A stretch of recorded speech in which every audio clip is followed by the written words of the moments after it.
नमो वज्रायणं नमो लोहे सवसाहुणं मङ्गलं भगवान् वीरो मङ्गलं गौतमो गणी मङ्गलं कुन्दकुन्दार्यो जैनधर्मोऽस्तु मङ्गलम् ओंकारबिन्दुसंयुक्तं नित्यं जयन्ति योगिनः कामदं मोक्षदं चैव ओंकाराय नमो नमः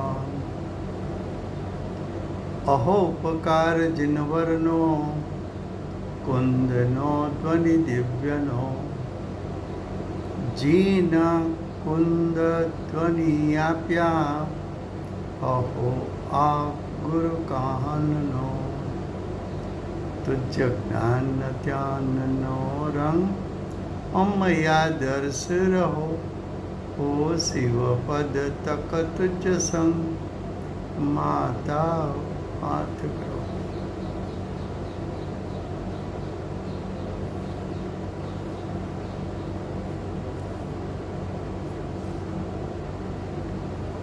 ये समयसार नाम का परम अध्यात्म शास्त्र है। भगवत कुंकुंदाचार्य देव मांगलिक करके समयसार को कहने की प्रतिज्ञा की है। समयसार का अर्थ है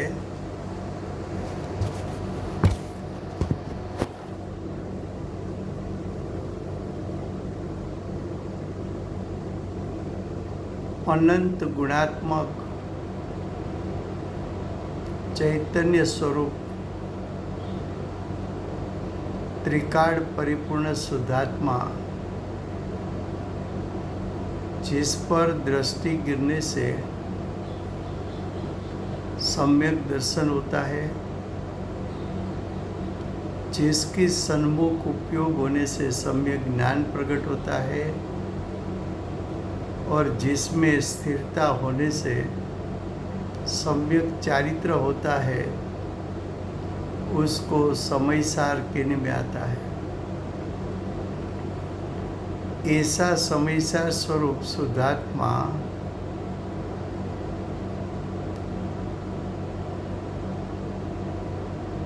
पर्यायों में छुपा हुआ है।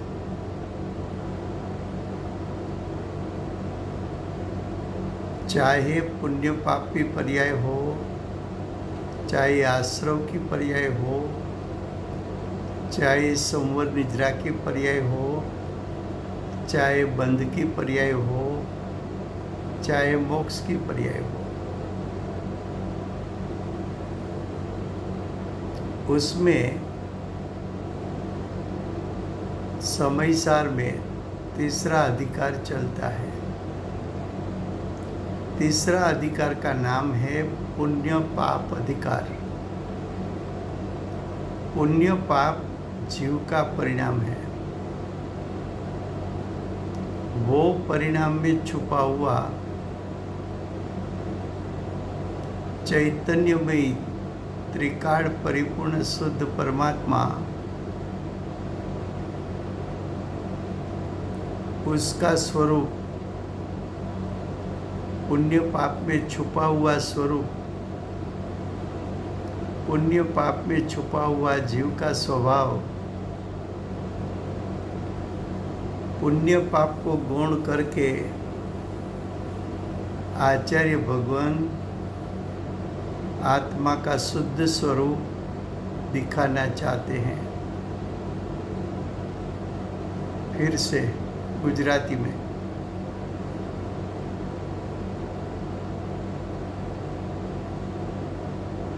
આ સમયસાર નામનું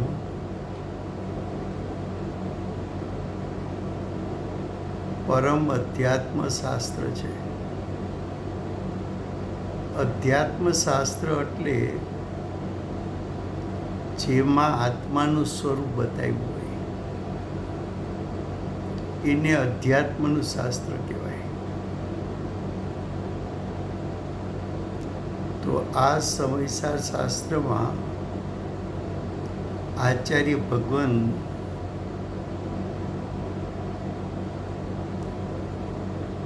આત્માનો અનંત ગુણાત્મક ચૈતન્યમય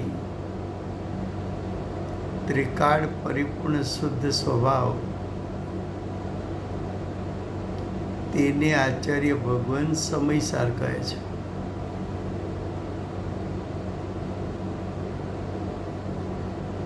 એવો સમયસાર સ્વરૂપ શુદ્ધાત્મા જીવના જ પરિણામમાં છુપાયેલો છે. જીવના પરિણામ એટલે પુણ્ય પાપના પરિણામ, આશ્રવરૂપ પરિણામ, સંવર નિજરારૂપ પરિણામ, બંધરૂપ પરિણામ અને મોક્ષરૂપ પરિણામ.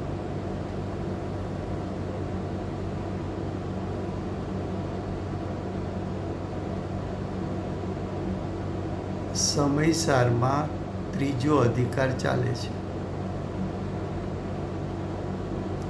ત્રીજો અધિકાર પુણ્ય પાપનો છે.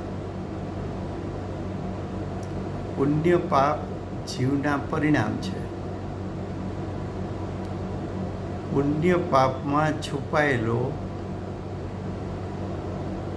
આત્માનો ત્રિકાળ પરિપૂર્ણ શુદ્ધ સ્વભાવ છે,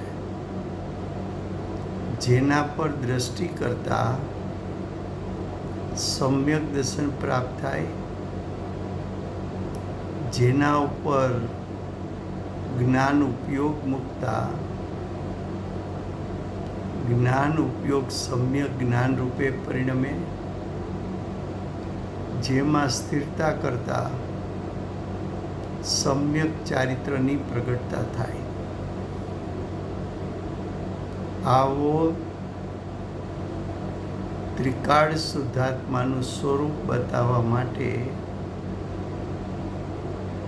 આચાર્ય ભગવંતે પુણ્ય પાપ અધિકારની રચના કરી છે. પુણ્ય પાપના પરિણામને તું ગૌણ કર તો તને પુણ્ય પાપમાં છુપાયેલ આત્માનું સ્વરૂપ દ્રષ્ટિમાં આવશે, જ્ઞાનમાં જણાશે અને ત્યાં તારી સ્થિરતા થશે. આવા પુણ્યપાપ અધિકારમાં ગાથા 149 ચાલે છે. 149 ગાથામાં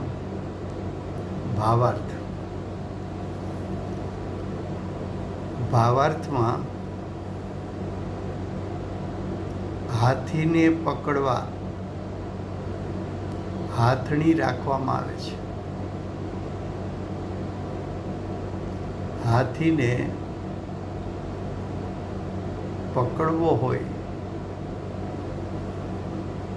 તો ટ્રેન કરેલી હાથણી હોય.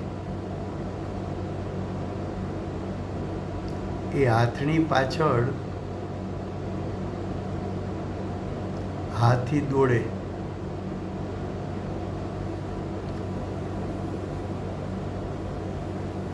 અને જેવો ખાડો નજીક આવે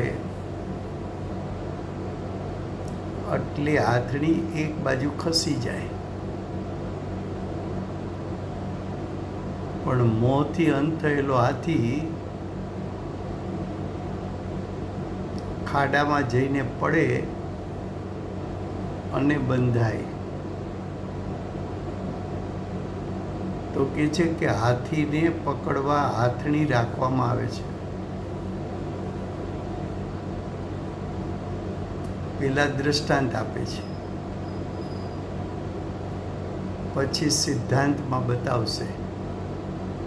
હવે કે છે હાથી કામાન થયો છે. કામાંધ એટલે મોહથી અંધ થયેલો છે. હાથી હાથણીની ચેષ્ટાથી મોહાન થયો છે. હાથી હાથણીનો સંગ કરવા માગે છે, એને રાગની ઉત્પત્તિ થઈ છે.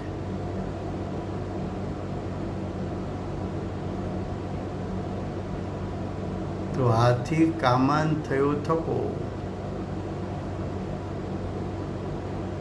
હાથી મોહથી રંગાયો થકો,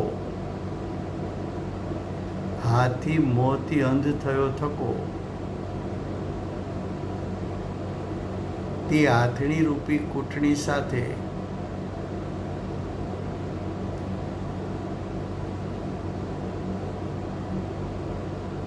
હાથણી રૂપી કૂટણી એટલે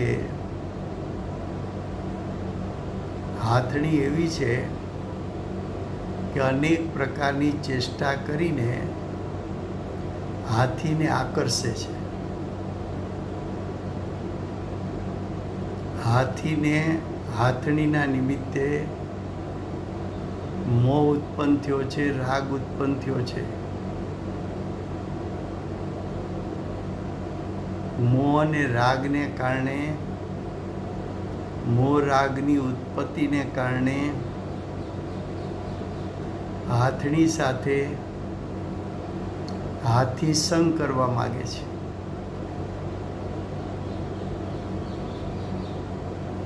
પણ હાથણી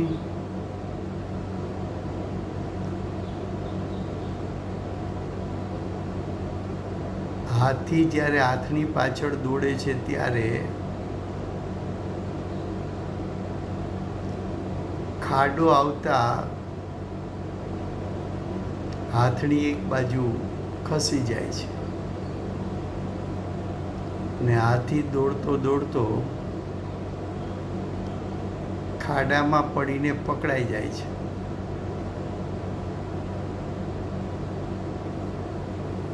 અને હવે હાથી પરાધીન થઈ ગયો, ખાડાને આધીન થઈ ગયો. કોઈ બહાર કાઢે ત્યારે નીકળી શકે.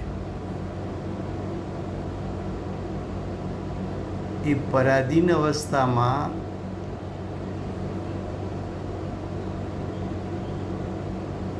હાથી દુઃખી થાય છે અને દુઃખનો ભોગવટો, આકુળતાનો ભોગવટો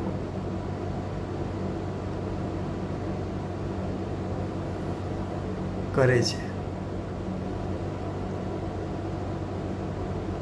આ મોહથી અંધ થયેલા હાથીની વાત કરી.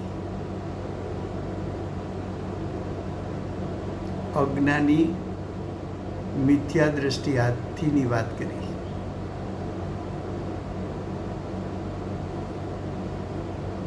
હવે કે છે, અને જો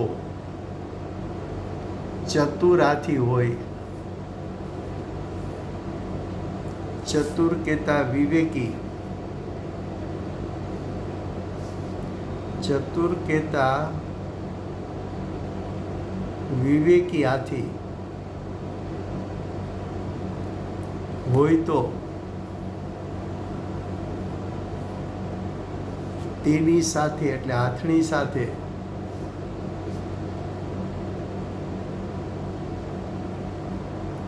રાગ યાને હિત બુદ્ધિ યાને મોહ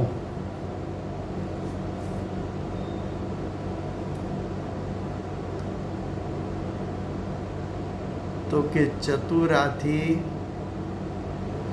આવી હાથણી સાથે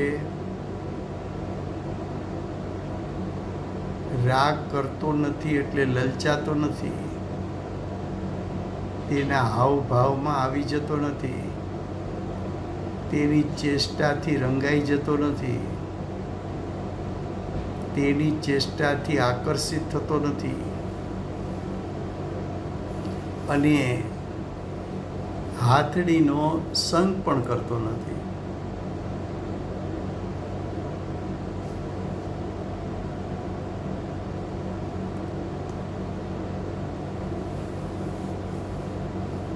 હાથીના બે પ્રકાર બતાવ્યા.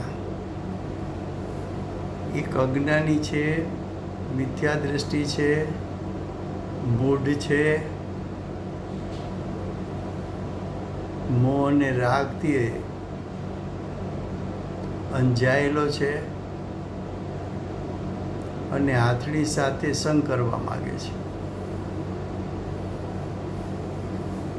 જ્યારે બીજો હાથી ચતુર છે, વિવેકી છે, હાથણી પ્રત્યે મોહ રાગ કરતો નથી કે એની ચેષ્ટાથી લલચાતો નથી કે એના હાવભાવથી અંજાઈ જતો નથી કે એની ચેષ્ટામાં આવી જતો નથી.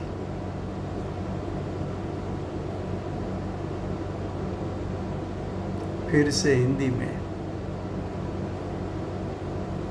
भावार्थ. हाथी को पकड़ने के लिए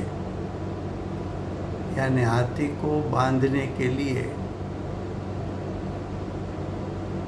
हाथनी रखने में आती है. ये हाथनी कैसी है तो कि ट्रेन की गई हाथनी है.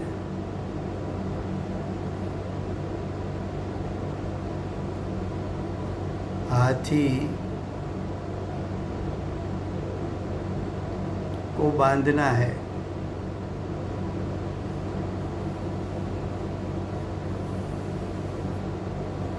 तो क्या किया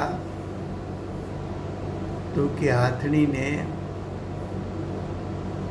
अनेक प्रकार की चेष्टा की. वो चेष्टा को देखकर हाथी ललचाया. हाथी को मोह और राग हाथनी के प्रति प्रकट हुआ. हाथनी के हाव भाव में हाथी रंजित हो गया. तब हाथनी आगे दौड़ने लगी.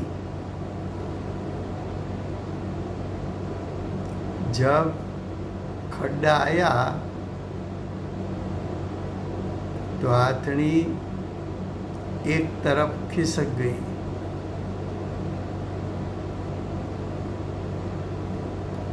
मोह से अंध, राग से अंध, राग से रंजित हाथी को खड्डा दिखने में नहीं आया. दौड़ता हुआ हाथी खड्डे में जाकर गिरा.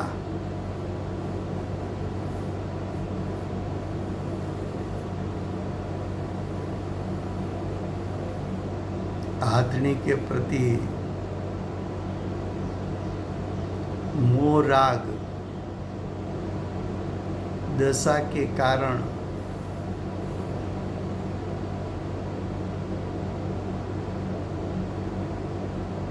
हाथनी का संसर्ग करने की लालच में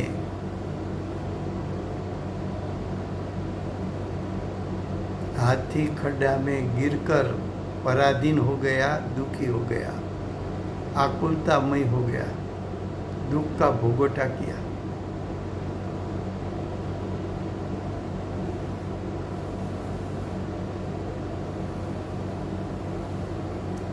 अब दूसरा हाथी कैसा है? अगर चतुर हाथी हो तो चतुर यानी विवेकी यानी मोह राग से रहित,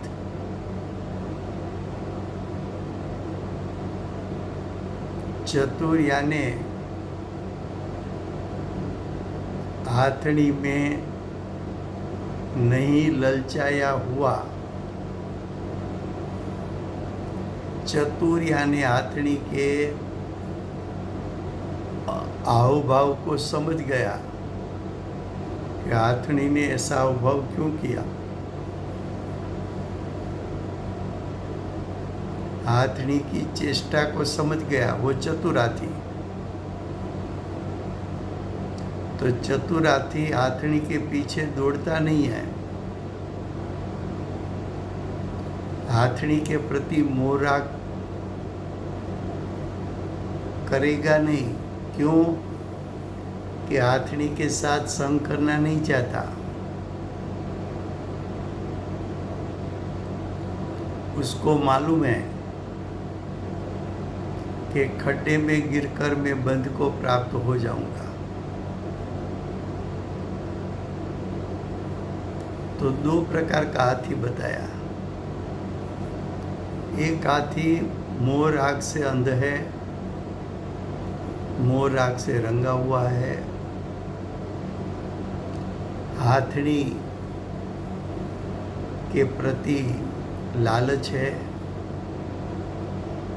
हाथनी के हाव भाव में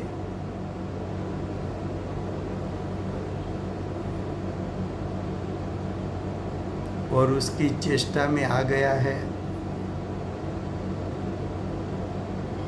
और खड्डे में गिरकर पराधीन और दुखी हो गया है। दूसरा हाथी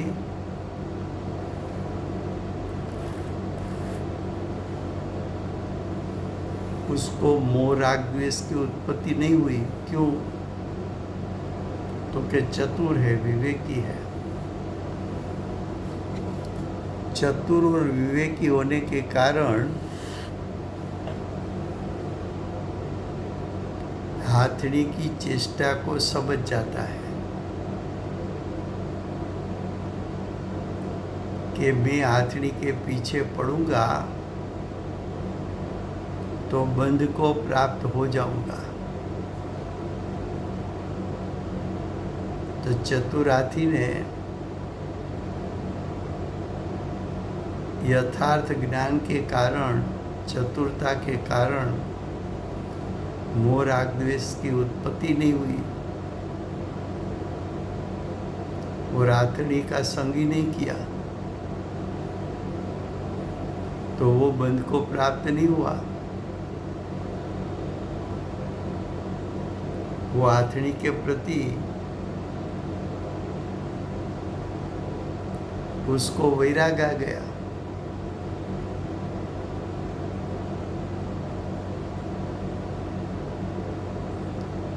हाथी ने अपने भावों में मोह राग द्वेष की उत्पत्ति नहीं होने दी।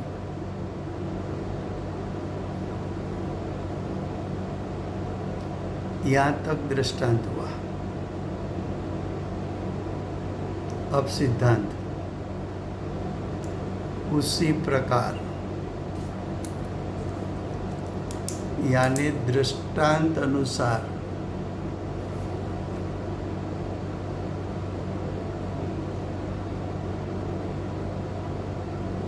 दृष्टांत की तरह अज्ञानी जीव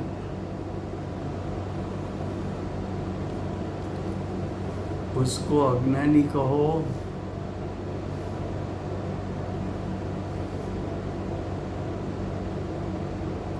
उसको मिथ्या दृष्टि कहो,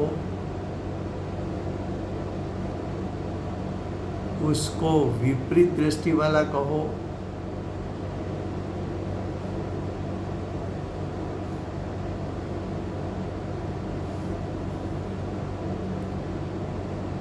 उसको स्वपर का विवेक रहित कहो,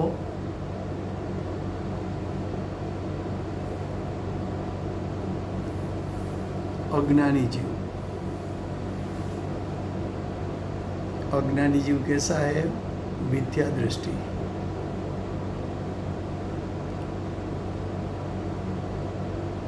अज्ञानी कैसा है?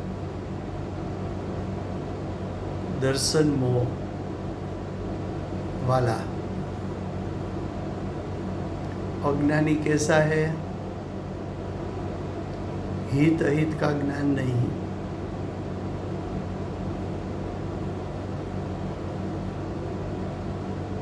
अज्ञानी कैसा है? विपरीत दृष्टि वाला।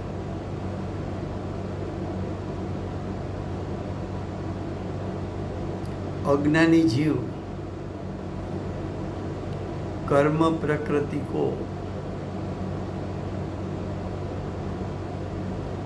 यानी शुभाशुभ कर्म प्रकृति दो प्रकार की।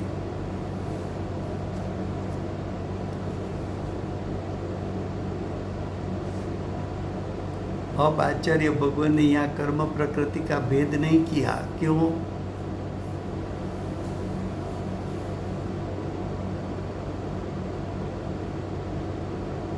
तो कि कर्म प्रकृति का भेद इसलिए नहीं किया कि पूर्व की गाथाओं में आचार्य भगवान ने सिद्ध किया है कि शुभ अशुभ कर्म दोनों समान है।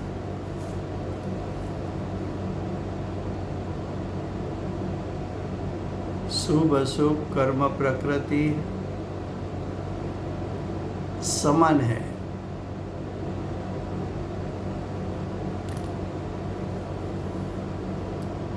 अज्ञानी जीव कौन है?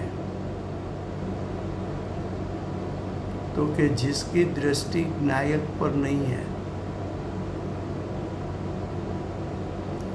जिसका उपयोग नायक पर नहीं है। अज्ञानी कौन है? जीव और कर्म प्रकृति भिन्न है, उसका जिसको भेद ज्ञान नहीं है। अज्ञानी को भेद ज्ञान का अभाव है।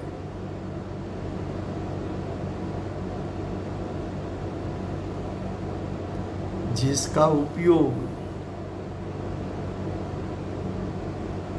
नायक पर नहीं है, जिसका उपयोग ज्ञायक पर नहीं है,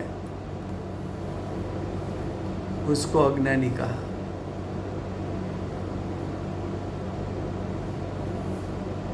अज्ञानी जीव कर्म प्रकृति को अच्छी समझकर उसके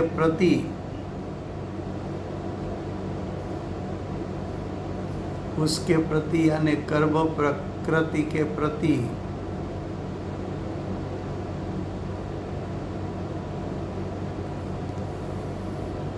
राग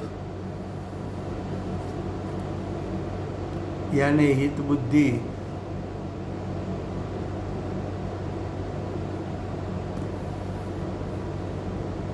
और संसर्ग यानी कर्म के उदय में जुड़ना,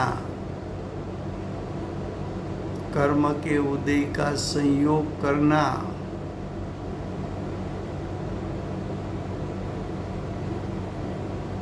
संयोग करने से क्या हुआ? तो बताया इसलिए का अर्थ है संयोग करने से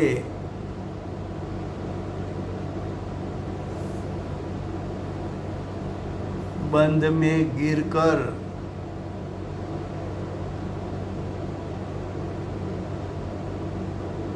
कर्म प्रकृति के साथ बंध हुआ, भाव बंध भी हुआ, द्रव्य बंध भी हुआ।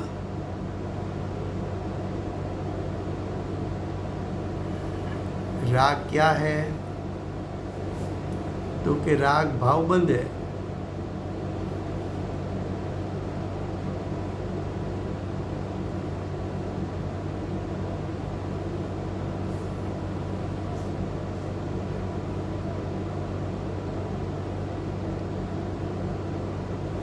और राग के कारण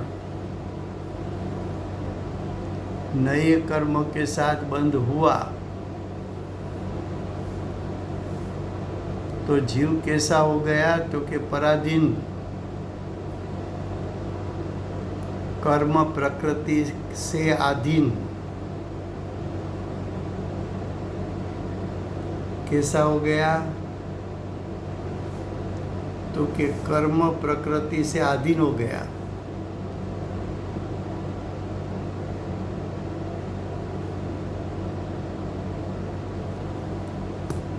जैसी तरह हाथी खड्डा में गिरा तो पराधीन हो गया, खड्डे में बंध को प्राप्त हुआ।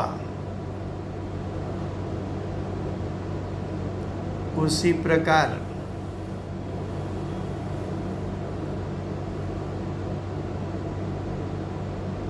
बंध में गिरकर यानी कर्म प्रकृति के साथ बंध हुआ। पराधीन क्यों हो गया? कि जो कर्म का बंध हुआ वो कर्म फिर से जब उदय में आएंगे और फिर अज्ञानी उसमें जुड़ेगा और फिर मोह राग द्वेष करेगा, फिर नया कर्म का बंध करेगा। ऐसा चक्कर चलता रहेगा। पराधीन होकर संसार में ये कर्म बंध का फल संसार, कर्म बंध का फल चार गति, कर्म बंध का फल दुख, दुख का भोगवटा है।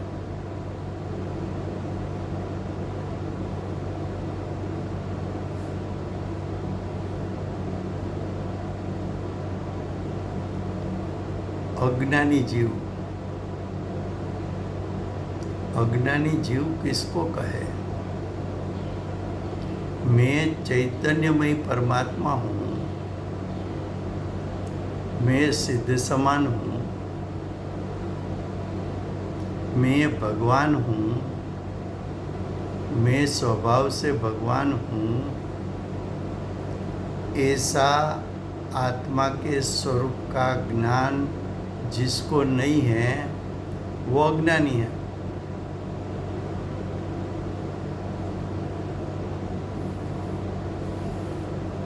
अज्ञानी किसको कहे? जिसको अपना ज्ञायक हितकारी नहीं लगता, लेकिन कर्म का उदय उसको हितकारी लगता है।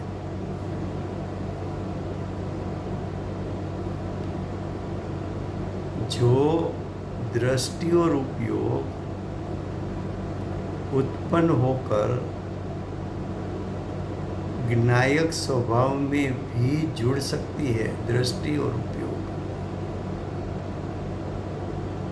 और दृष्टि और उपयोग कर्म के उदय में भी जुड़ सकता है। तो कि कर्म के उदय में दृष्टि और उपयोग जुड़ गया तो बंध को प्राप्त हुआ। हाथी की दृष्टि और उपयोग कहाँ था? हाथनी की ओर।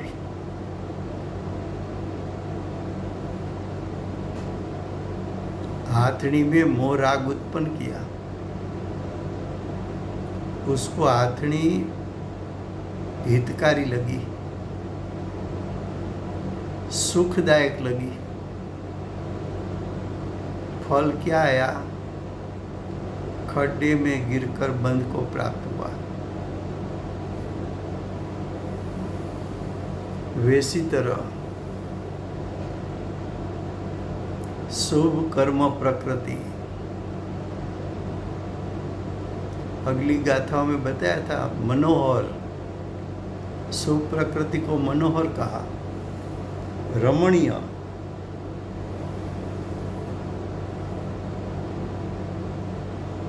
तो कि शुभ कर्म प्रकृति उदय में आई। सच्चे देव शास्त्र गुरु का योग मिला, तो सच्चे देवगुरु शास्त्र के राग में जुड़ गया।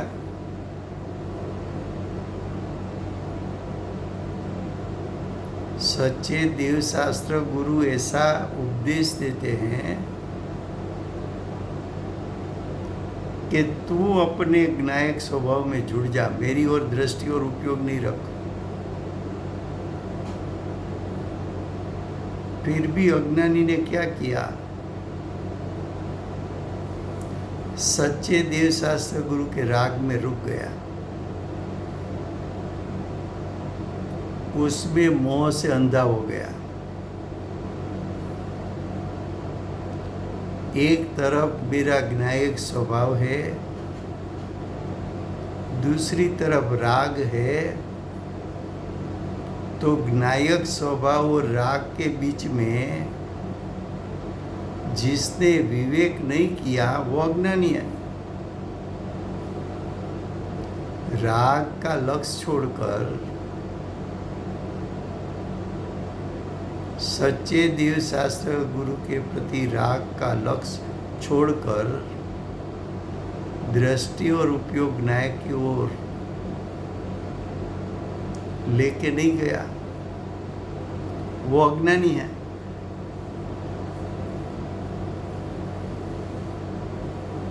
कर्म प्रकृति, शुभ कर्म प्रकृति का उदय आया, वो खुश हो गया, मोह में अंध हो गया, राग में अंध हो गया।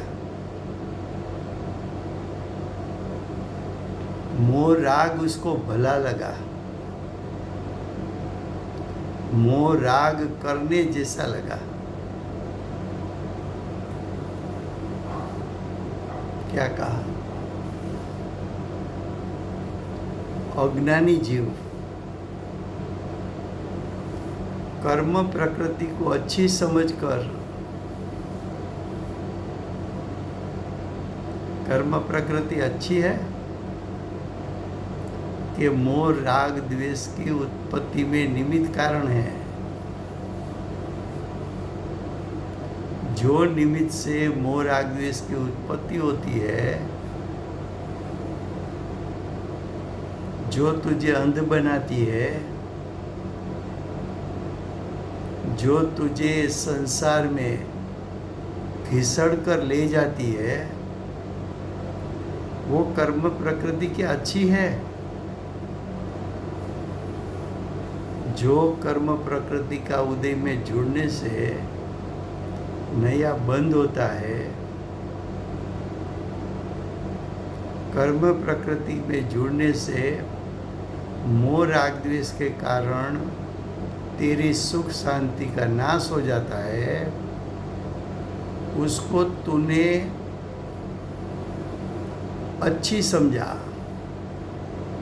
वो तो विपरीतता है, वही दर्शन मोह है, वही मिथ्यात्व है, वही अज्ञान है।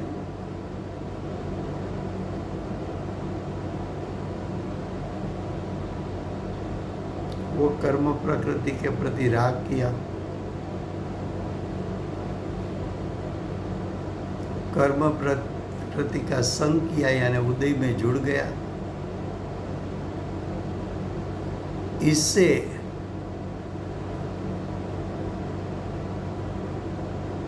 बंद हुआ, पराधीन हुआ,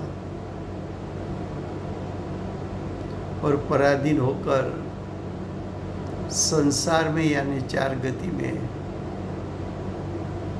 दुख का भोगोटा मिला।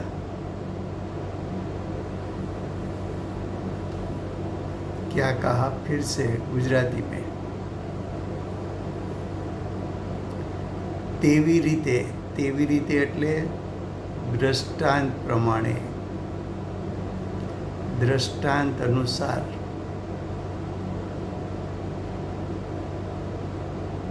પહેલો દ્રષ્ટાંત અજ્ઞાની હાથીનો હતો, એટલે પહેલા અજ્ઞાની જીવની વાત કરે છે। અજ્ઞાની કોને કહેવો? તો કે જેના જ્ઞાનમાં વિવેક નથી, જે ચૈતન્યમય શુદ્ધાત્મા અને રાગ વચ્ચે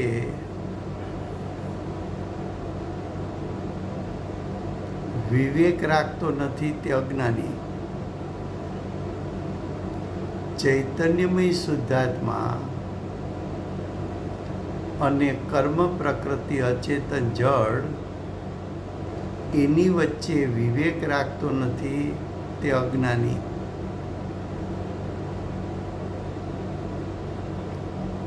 અજ્ઞાની એટલે મિથ્યા દ્રષ્ટિ. મિથ્યા દ્રષ્ટિ એટલે વિપરીત માન્યતાવાળો. વિપરીત માન્યતાવાળો એટલે જે રાગમાં હુંપણું છોડવું જોઈએ એમાં એ રાગપણું કરે છે. જે રાગ છોડવા જેવો છે એ રાગમાં હુંપણું કરવું. જે રાગ છોડવા જેવો છે એના સ્થાને રાગનો પણ રાગ કરે. એ અજ્ઞાની મિથ્યા દ્રષ્ટિ છે. અજ્ઞાની કોને કહેવો? તો કે જે બંધનું કારણ છે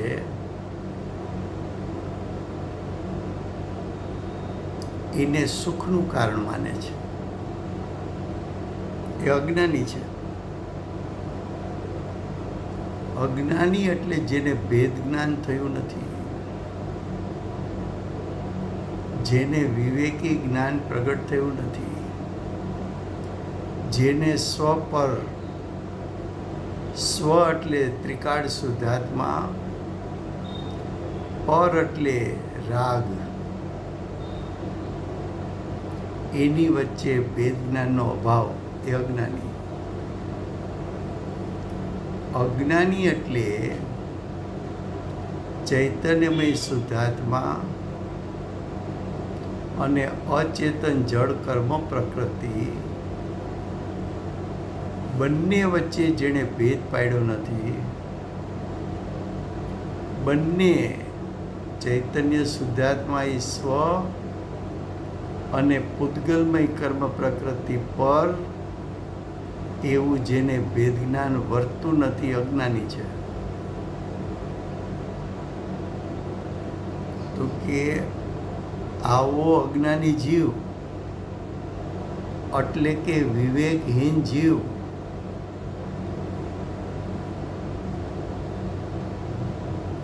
કર્મ પ્રકૃતિને સારી સમજીને, જે કર્મ પ્રકૃતિ જીવને બંધ કરવામાં નિમિત્ત છે,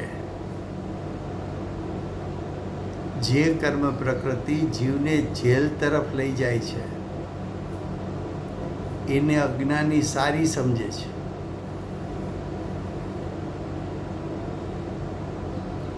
અહીંયા કર્મ પ્રકૃતિમાં ભેદ ન પાડ્યો, શુભ કર્મ પ્રકૃતિ ને અશુભ કર્મ પ્રકૃતિ. ભેદ કેમ ન પાડ્યો? તો કે પૂર્વ ગાથાઓમાં આચાર્ય ભગવંતે શુભ અને અશુભ કર્મ પ્રકૃતિ સમાન છે એવું આચાર્ય ભગવાન સિદ્ધ કરી ગયા છે.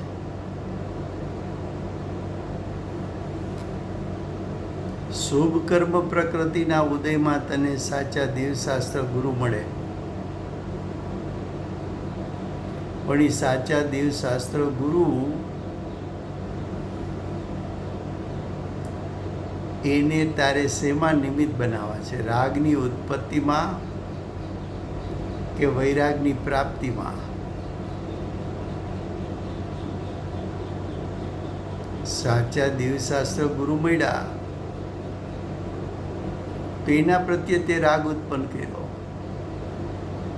હજી તને રાગ છોડવા જેવો લાગતો નથી. સાચા દેવશાસ્ત્ર ગુરુ મળ્યા તોય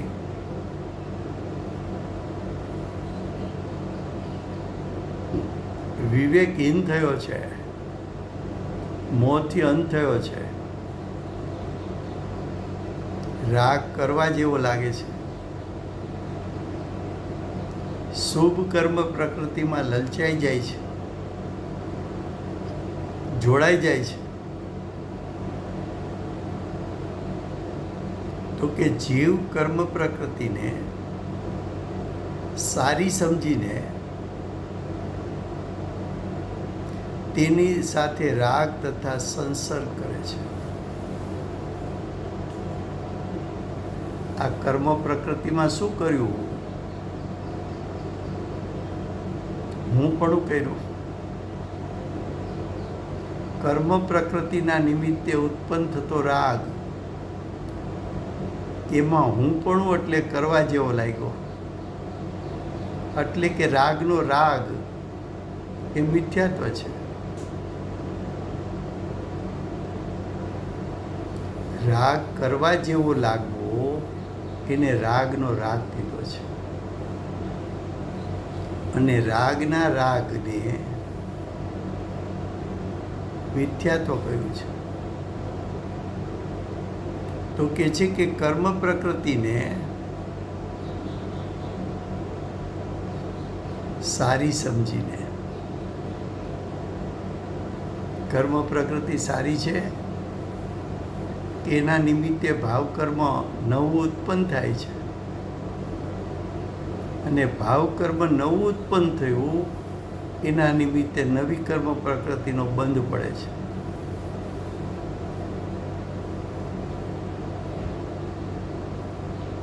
ભાવ કર્મ, દ્રવ્ય કર્મ બેય સમજી લેવા, એને સારા માને છે અજ્ઞાની. તેની સાથે રાગ,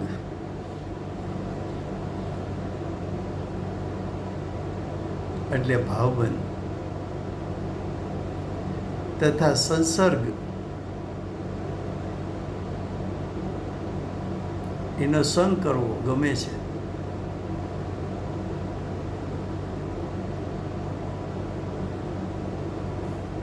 હવે એનો સંગ કરતા શું થયું? તો કે અજ્ઞાની જીવ બંધાણો. કારણ કે સંગ કરતા ભાવ કર્મ ઉત્પન્ન થયું ને નવું કર્મ આવ્યું, એનાથી જીવ બંધાણો. બંધનથી શું થયું? તો કે પરાધીન થયો.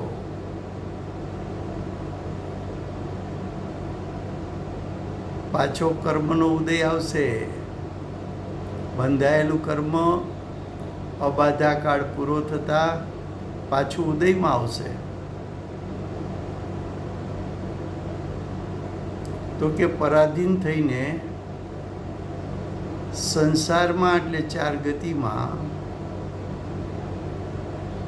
સંસારમાં એટલે પંચ પરાવર્તનમાં દુઃખ ભોગવે છે. શું ભોગવે છે? દુઃખ. અને જો જ્ઞાની હોય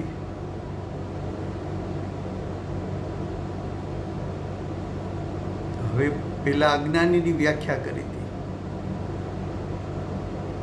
હવે જ્ઞાની કોને કહેવો? તો કે જે સમ્યક દ્રષ્ટિ છે,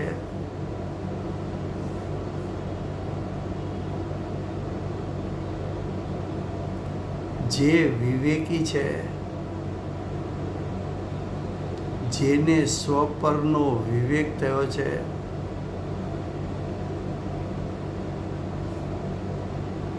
જે ચૈતન્યમય શુદ્ધાત્મા અને ભાવ કર્મ વચ્ચે ભેદ જ્ઞાન કરીને ભાવ કર્મ પરથી દ્રષ્ટિને ઉપયોગ છોડીને જ્ઞાયક સ્વભાવમાં દ્રષ્ટિને ઉપયોગ મૂકે છે, તે જ્ઞાની છે. જ્ઞાની છે એટલે શું? તો કે જે અતિન્દ્રિય જ્ઞાન અને અતિન્દ્રિય સુખને ભોગવે છે. અતિન્દ્રિય જ્ઞાન સુખનો ભોગવટો કરે છે.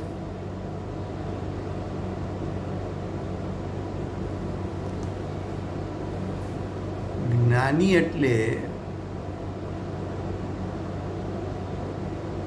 ચૈતન્યમય જ્ઞાયક સ્વભાવ અને પૂતગલમય કર્મ પ્રકૃતિ બંને દ્રવ્ય ક્ષેત્ર કાળભાવથી જુદા છે એવું જેને શ્રદ્ધાન અને જ્ઞાન વર્તે છે એ જ્ઞાની છે.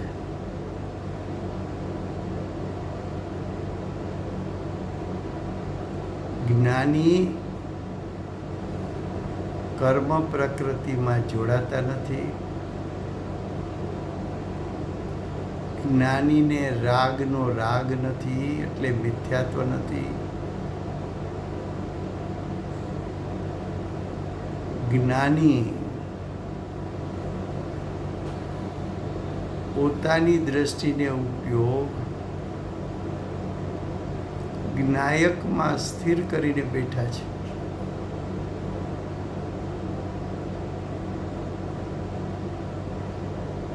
જ્ઞાની એટલે સમ્યક દ્રષ્ટિ.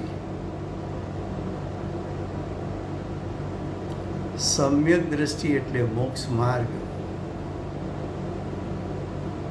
અને મોક્ષ માર્ગ એટલે જેનું ફળ મોક્ષની પ્રાપ્તિ. જ્ઞાની એટલે સમ્યક દ્રષ્ટિ. સમ્યક દ્રષ્ટિ એટલે મોક્ષનું મૂળ એને સમ્યક દર્શન કહે છે, ધર્મનું મૂળ. જ્ઞાની એટલે સંવર નિજરાત તત્વ જેને પ્રગટ થયું છે. જ્ઞાની એટલે મોક્ષ માર્ગમાં ઊભા છે. જ્ઞાની એટલે જેની દ્રષ્ટિને ઉપયોગે જ્ઞાયકને લપેટી લીધો છે. જ્ઞાનીની દ્રષ્ટિને ઉપયોગ જ્ઞાયકને વીંટળાઈને રહે છે.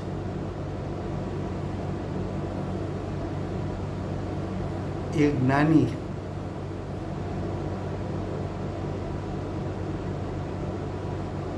જ્ઞાની હોય તો તેની સાથે એટલે કર્મ પ્રકૃતિ સાથે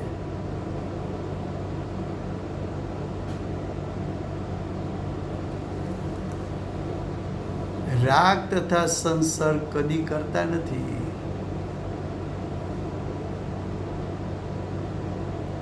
કર્મનો ઉદય આવ્યો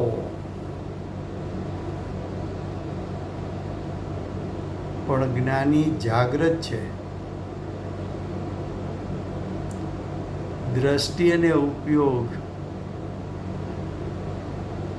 દ્રષ્ટિ તો હું જ્ઞાયક છું, જ્ઞાયક છું, જ્ઞાયક છું, જ્ઞાયક છું. એ તો જ્ઞાનીને ભાવમાંથી છૂટતું નથી.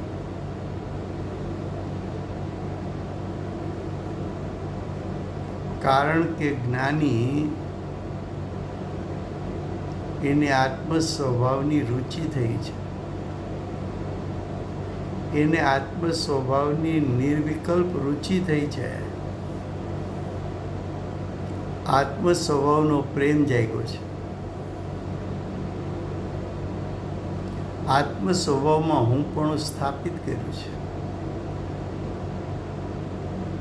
કર્મ પ્રકૃતિમાંથી હું પણ જેને ઉઠાવી લીધું છે.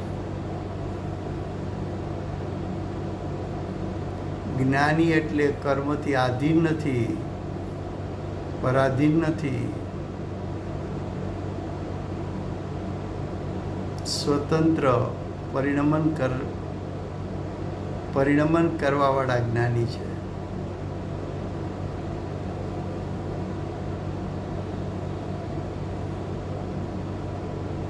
તો કહે છે કે જ્ઞાની હોય તો શરત છે. જ્ઞાની હોય તોની વાત છે, અજ્ઞાની માટે વાત નથી. જ્ઞાની હોય તો તેની એટલે કર્મ પ્રકૃતિની સાથે રાગ, કર્મ પ્રકૃતિ પ્રત્યે મોહ, કર્મ પ્રકૃતિથી અંજાઈ જતા નથી, ઘેરાઈ જતા નથી, એની સાથે જોડાઈ જતા નથી.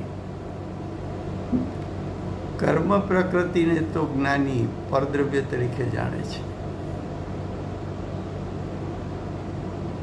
કર્મ પ્રકૃતિ મારું સ્વરૂપ નહીં, અચેતન જડ છે, ઉદ્ગલ છે, સ્પર્શ રસગંધ વર્ણવાળા છે,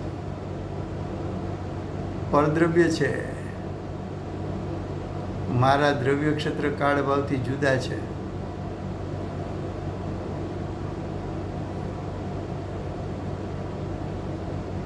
તો કે તેની સાથે એટલે કર્મ પ્રકૃતિ સાથે રાગ કરતા નથી, સંસર્ગ એટલે જોડાતા નથી.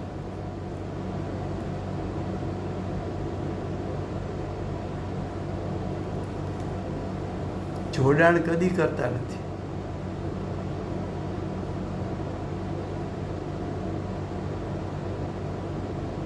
જ્ઞાનીને તો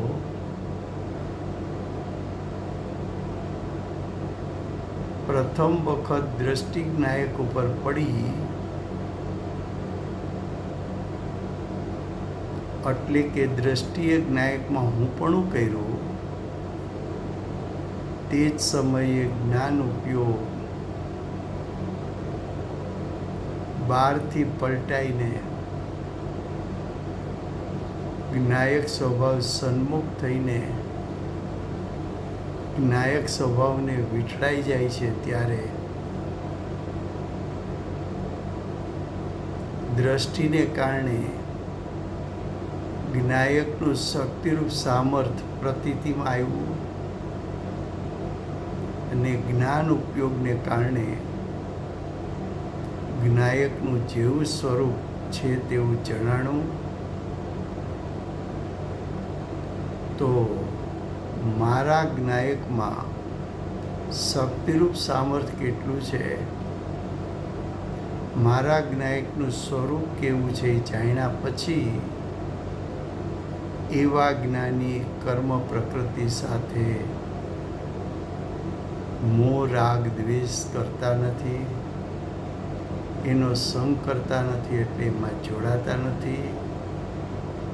એ કર્મ પ્રકૃતિને પરદ્રવ્ય તરીકે જાણીને એ મારા લાભ કે નુકસાનનું કારણ નથી એવા મધ્યસ્થ થઈ જ્ઞાની પોતાના સ્વરૂપમાં સમાઈ જાય છે. તો આ થઈ 149 ગાથા. કાલથી 150 ચાલશે, સમય થયો છે. વર્તમાન 24ના આખરી તીર્થંકર બાલ બ્રહ્મચારી મહાવીર ભગવાનનો જય. મહાવિદ્ય ક્ષેત્રે બિરાજતા પ્રથમ તીર્થંકર ધર્મ ધુરંધર અનંત ચતુષ્ટયના ધારક દિવ્ય ધ્વનિના દાતાર શાસન ઉપકારી સીમામાં રહેનાર શ્રી સિમંદર ભગવાનનો જય. કળીકાળ સર્વજ્ઞ કેવળ જ્ઞાની તળેટીમાં બેઠેલા મા સમર્થ આચાર્ય ભગવત શ્રી કુંકુંદ આચાર્ય દેવનો જય. વર્તમાન કાળે સમ્યક દર્શનનો ઉપદેશ આપનાર તીર્થના નાયક, તીર્થના સ્થાપક, તીર્થના પ્રવર્તક પરમ કૃપાળુ શ્રી સદગુરુ દેવનો જય. પૂજ્ય ગુરુદેવનો સૂર્યકીર્તિ તીર્થંકર તરીકે મહિમા બતાવનાર સ્વાનુભવ યુક્ત જાતિસ્મરણ જ્ઞાન યુક્ત પ્રસમ મૂર્તિ ભગવતી માતનો જય.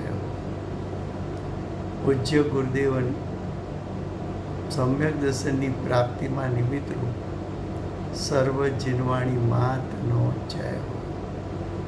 પૂજ્ય ગુરુદેવને માતાજીની સાધના ભૂમિ સુવર્ણપુરી ધામનો જય હો.